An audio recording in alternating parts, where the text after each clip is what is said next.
Hey YouTube, in this video I want to discuss my monthly expenses in Medellin for the first month. And when I discuss these different costs, keep in mind that some of these costs are higher than they normally be because I'm doing some exploration and I'm also trying new restaurants. But that in the long term, some of these costs can come down, or depending on how long I stay, may go up year over year with inflation. So why don't I go ahead and get into the monthly expenses for my first month in Medellin. And I've been here for, at this point, about 3.5 weeks, and I can kind of roughly estimate. Keep in mind, in this first month, some of these are estimations. I like to be pretty close to what I imagine I've spent, but I also will be planning to, in the next month or two, start tracking with software and noting each individual expense and being able to present that. So the first expense, it's going to be my largest expense, is going to be rent. Essentially, right now I'm staying in a hotel that I enjoy, and it works out to roughly, I think, $21 a day in US currency. And you might think that that's a bit expensive or a bit on the low side, but I'm in a situation where I really need a quiet place to work on my class and classes. And this is the place in sort of a half dozen hotels I've tried so far that has been the quietest and has the friendliest staff. And I'll definitely link them in the comments, but they're awesome. And so I think it's worthwhile to spend the $21 or so per day. I would like to find an apartment if I end up staying here for, say, 3 to 6 months in total. I think that would be at least having a bit more privacy. It's not that this hotel isn't private at all. It's just that when you are in a hotel, naturally you have guests that are coming for the short term, whereas if you're in an apartment setting, typically you've got more long-term folks. So that's about what I spend. This place that I'm staying, it's got some shelving, it's got a nice bathroom, private shower, queen size bed, a flat screen TV I estimate at around, I don't know, say 27 inches or so, and a fan. And then there's also a refrigerator and cooking, a place to cook in the common areas. So each floor has some common areas where if you're interested in cooking, or perhaps you want to get some snacks or juices or water and you want to keep those cold, or if you want to cook a few things, that's possible here too. But for me, being so crunched for time, I just tend not to spend a lot of time cooking and don't really do it at all when I'm abroad. So, speaking of cooking, how much do I spend on food? Well, I'd estimate if you include the bottled water that I occasionally purchase, the juices that I occasionally purchase, like orange juice, for example, is really, really good here in Medellin, or the ice cream, or basically treats alongside meals, I'd say I could eat pretty comfortably for around $20 a day.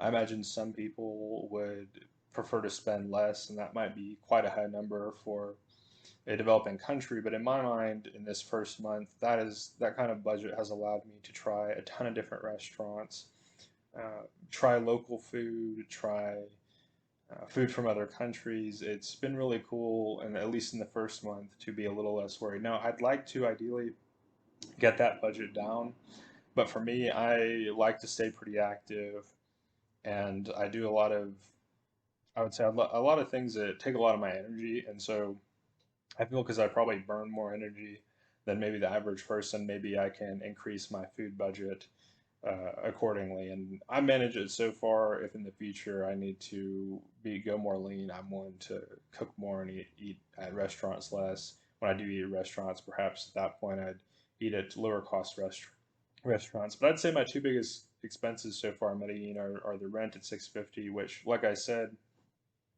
I'm paying a short-term price. I would not count on, if you were coming here in the short term, to get a steal of a deal. Medellin is a very popular place to visit. It's becoming more and more popular. There's construction all over the city. And so you have to kind of moderate your expectation if you're coming for, say, like a month. Like I initially planned to come for a month. and then go to Bogota for a month, and then go to like Lima for a month. But now I'm thinking, wow, I might stay here in Medellin for several months, and so that's where I imagine I can bring that cost down somewhat. Or if I am paying that much, perhaps I have more privacy, etc. So I've touched on rent and food so far. Next, I'm going to mention laundry. So some people will prefer to do their own laundry. Depends on how frequently you do laundry and your preferences. I personally like to go to a laundromat down the street, and I pay them roughly $6 each time they do my laundry. I do that roughly once a week. I find that that's just the most convenient way for me to do it.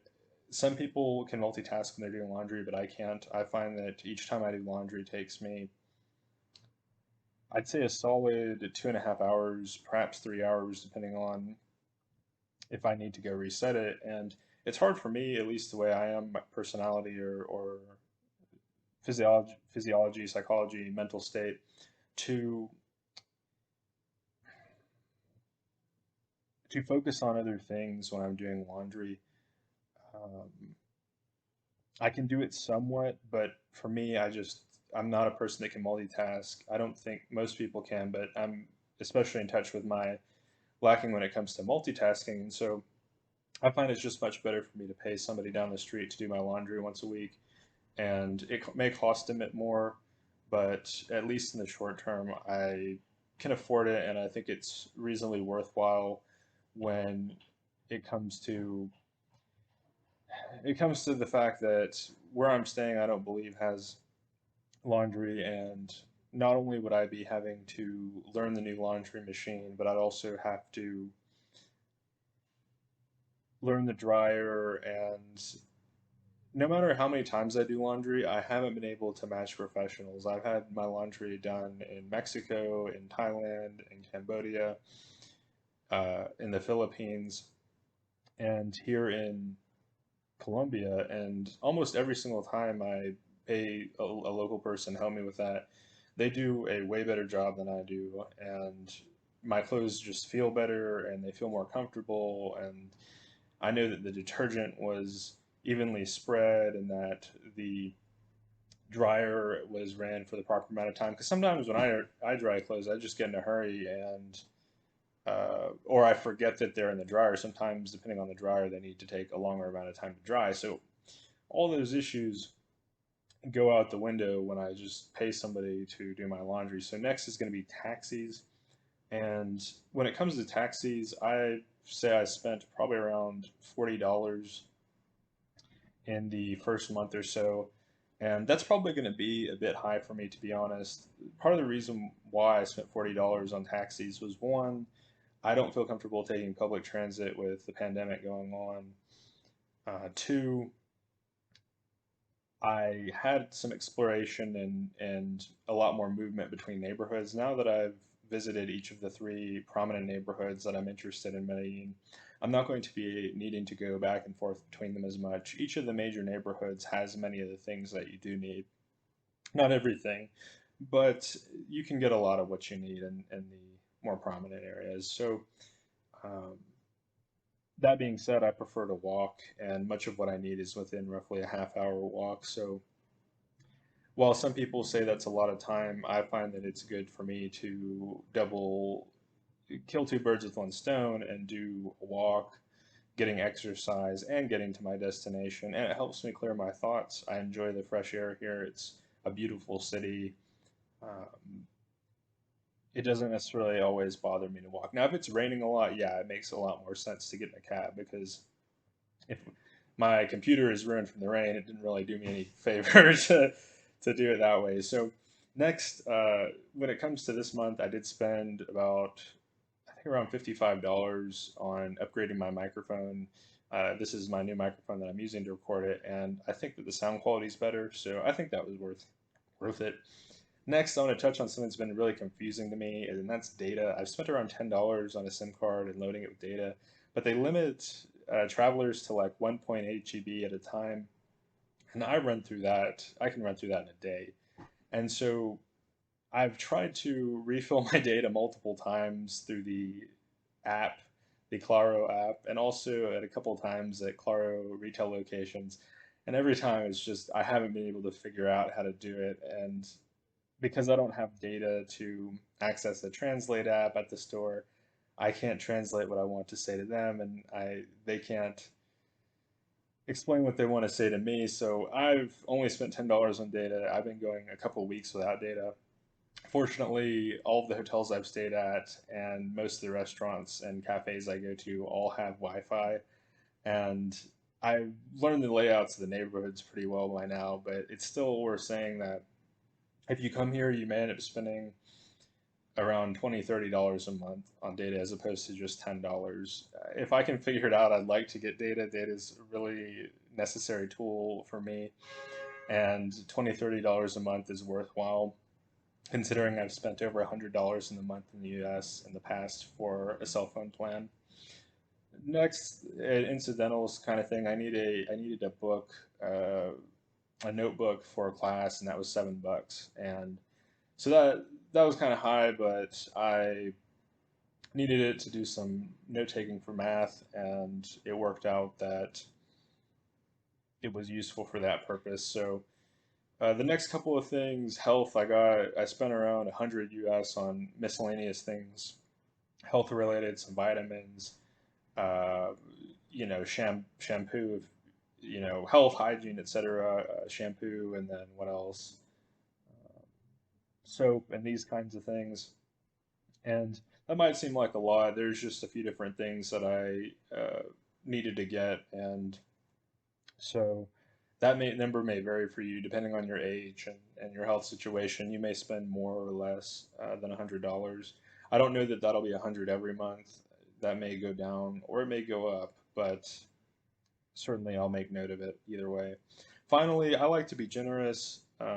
So I've spent around $30 to $40 in tips.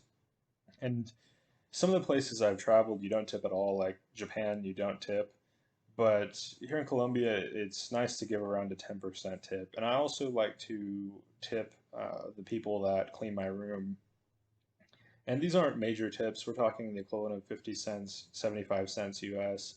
But it really, really makes a difference. That amount of money isn't going to do a whole lot in the United States, to be completely honest. But that amount of money here, that might increase their hourly rate by, say, 50, 60%. Because in many parts of the world, people make like $1 an hour, $1.10, $1.20 an hour. It's I say that in maybe a negative light, not because I feel that way about those people, but rather that it's really unfortunate because other countries are not that much cheaper to live than the United States. They're not, let's say the average person in America makes $10 an hour. Well, most places aren't 10 times cheaper or 8 times cheaper than what they would be in the United States.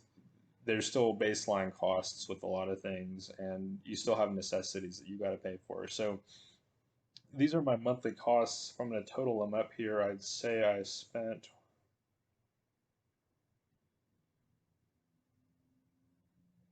around $1,500 to $1,550, maybe $1,500 to $1,600 in my first month here. And I could have spent more, but there's been a number of days where I've just had so much work going on. I basically just stay in the hotel the whole day. I may order Rappi, food delivery a couple of times, and basically stay in my hotel and work on stuff. And so that's going to be a day where I'm not spending on coffee or ice cream. I'm not spending on cabs, uh, not spending on a lot of things that otherwise might come up. You'll notice that I didn't mention excursions. I just haven't had time this month so far to do excursions. I'd like to visit some of the local museums. I'd like to visit a coffee farm. We'll see if I can get to those things. I think it'd be really cool to do a coffee farm video, but I need to reach out to them and make sure that they're okay with that. I'd do it even if I couldn't make a video, but I think it'd be more fun to share that experience with all of you. I know some of you may enjoy coffee. I myself love coffee, and I think it show a different side to the city. I think a lot of people associate Medellin with partying and having a good time and all that. but it actually feels like a place I could be pretty productive. And I think the coffee goes into that because the coffee here is fantastic. So, all that being said, I hope this video has been helpful as far as a monthly budget. I explained to you my costs, things like taxi costs, channel, costs for the channel, rent, food, laundry, health, tips, these kinds of things. If there's costs that you're unsure of, or if you want to comment on it, if you feel like I spent too much here, definitely let me know. Let us know down in the comments. If you feel like I spent too little, if you'd spend more than me, if you prefer a higher standard of accommodation, or perhaps you prefer higher end restaurants, or you're the opposite, you're more of a hostel person and you like street food. And so teach their own. I think that there's no wrong way to do it as long as you stay safe and you budget to survive. I think that it's a worthwhile experiment, and I've learned a lot working here in the last month.